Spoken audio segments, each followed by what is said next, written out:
কি আছে আমাদের বাংলাদেশে? না আছে একটা ভালো ক্রিকেট টিম, না আছে একটা ভালো ফুটবল টিম, না আছে ভালো এডুকেশন সিস্টেম, আছে শুধু একটাই বিশ্বজয় কুরআন হাফেজ। তাও তার গুরুত্ব দিতে জানে না। হায়রে মানুষ, যেখানে ভালো কাজ করতে যাইবে সেখানে হারাম ঘুষের টাকা চাইবে। দিনরাত পরিশ্রম করে একটা মেধাবী স্টুডেন্ট তার মা বাবার মাথার ঘাম পায়ে ফেলার টাকা দিয়ে শিক্ষা অর্জন করে সিভি নিয়ে প্রত্যেকটা অফিসের পিছনে পিছনে ঘুরে, অথচ মোটা অঙ্কের টাকা না গুনতে পারলে চাকরি পাওয়া যায় না। আসলে বর্তমানে দেশটাতে চুরবাটপার দালালে ভরে গেছে। আর কত করবি মানুষের ক্ষতি? সময় থাকতে মানুষ হ, নয়তো আল্লাহর মায় ধীরে ধীরে পাবি।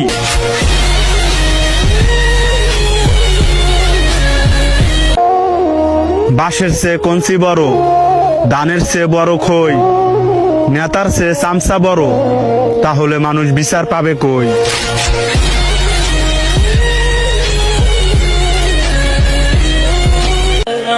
নেতার পেছনে ঘুরে শেষ করবা নিজের যৌবনকাল, আবার ভাইবার একবার নামাজ পড়া কাটায় দিবা নিজের বুড়া কাল।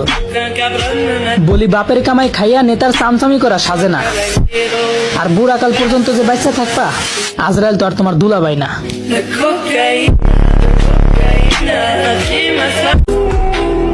আস্তাগফিরুল্লাহ, আপনি ভাবতেও পারবেন না এই ভিডিওটা শেয়ার করে দিলে এই আস্তাগফিরুল্লাহ যদি একবার আপনার শেয়ারের কারণে যদি একবার কেউ পড়ে, তাহলে আপনার জন্য তওবা হয়ে যাবে।